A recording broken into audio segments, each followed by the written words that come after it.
ከዚህ ቀጥሎ ፕሮግራማችን እህታችን ዶክተር ሰናይት አጠገባችን አለች። የሚከተለውን መልእክት ታስተላልፍልናለች። እዚህ አብረሽን ስለተገኘሽ በጣም እናመሰግናለን። እሺ፣ እንዴት አደራችሁ ወገኖቼ? በዚህ አጋጣሚ የአማራ ህብረተሰብ ቅርስ ማህበር እንደዚህ አዘጋጅተው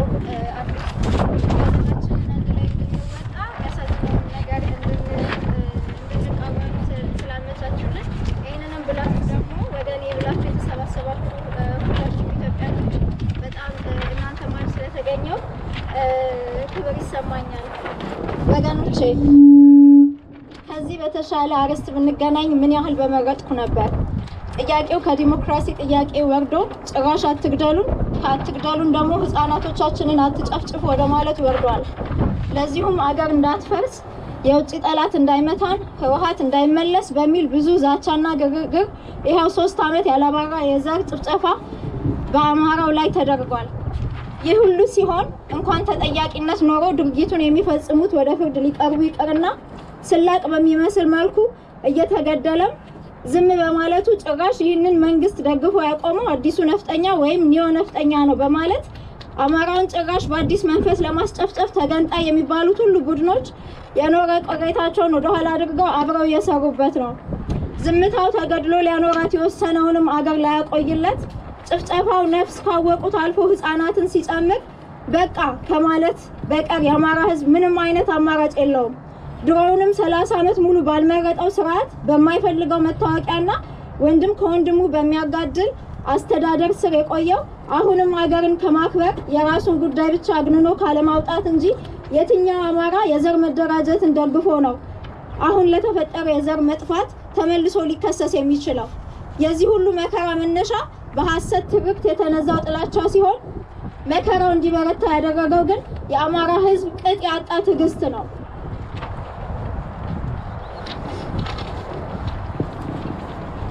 ትዕግስት ፍራቻ ከሚመስላቸው አፍራሽ ኃይሎች ጋር በሰዋዊ ስርዓት መግባባት እንደማይቻል ግን የተረዳው እንኳን ሊጎዷቸው ለመንካት እንኳን የሚሳሳላቸውን ህፃናት የከታተፉ ቀን ነው። አንድ ማህበረሰብ ከእሱ ሁሉ ደካማዎቹንና እንክብካቤ የሚያስፈልጋቸውን ማጥቃት ከጀመረ የመጨረሻው መጀመሪያ ነው ማለት ነው። ይህንን ሁሉ ተረባርቦ ማስቆም ያልቻለ ተጠቂ ደግሞ መጨረሻውኑ መጥፋት እጣ ፋንታ ይሆናል።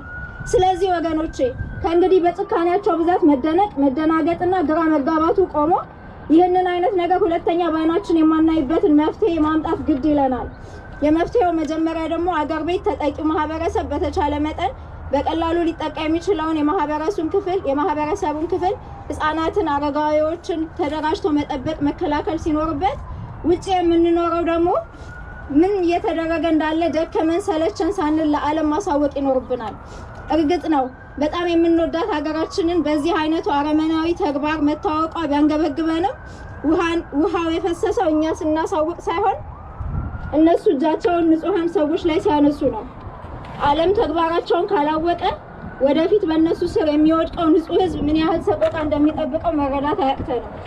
አሁን አማራ ላይ ያነጣጥሩ እንጂ ሰማይ ላይ ለመቆየት ዜጋ አይኖርም። ስለዚህ በታሪክ አጋጣሚ ራሳችንን ከተገዳዮቹ መሃል ሳይሆን እዚህ ያገኘነው ለሰው ልጅ መትረፍ ምክንያት እንድንሆን ነው ብለን በጽኑ አምነን እነዚህ ንጹሃን አማራዎች እናም ሌሎች የተጠቁ የህብረተሰብ ክፍሎች ፍትህ እስከሚያገኙ ማጋለጣችንን ላናቆም ቃል መግባት አለብን። ለዚሁም ይህን ነጭ ጽጌረዳ ተምሳሌታችን አድርገን እንያዝ። እያንዳንዱ ንጹህ ነፍስ ፍትህ እስክታገኝ አንረሳችሁም፣ አንተዋችሁም። ከኔ ጋር በሉ። እያንዳንዷ ንጹህ ነፍስ ፍትህ እስክታገኝ አንረሳችሁም፣ አንተዋችሁም።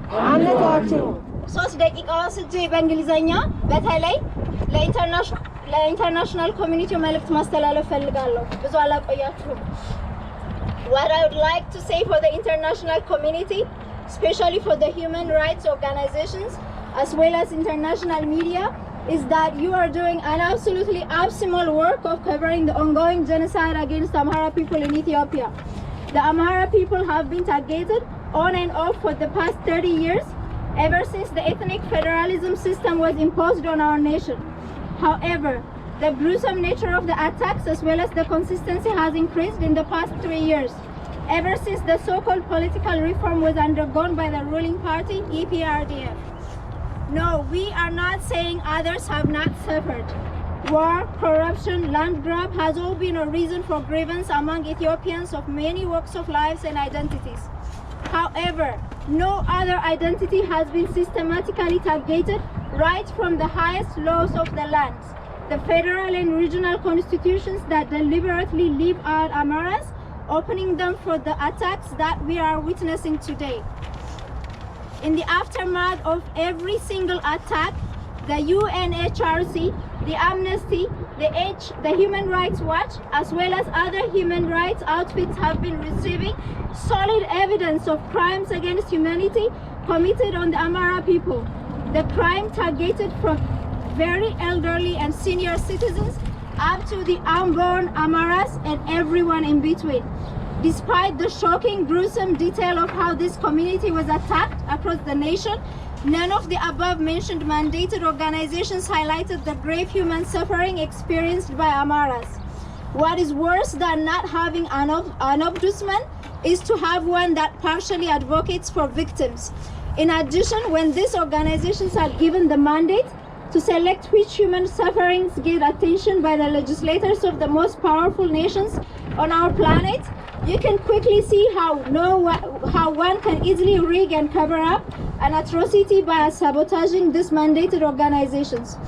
Although the blame squarely rests on the perpetrators of the crime, as well as the government officials who did not protect these civilians, I truly believe that, and my colleagues here all believe that, these mandated organizations selectively table agendas on their reports is the reason why the plights of the suffering Amaras have not been heard.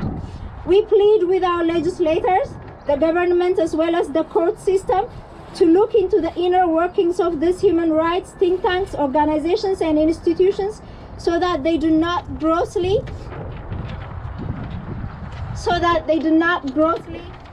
unfairly make their decisions on partial information. You don't need to be misled in your attempt to dispense fair and balanced political, economic, and financial and human rights related decisions on rigged and partial human rights organizations' decisions. We advocate for you to look into these organizations and please help us stop this horrific genocide against the Amara people in Ethiopia. Thank you. Thank you.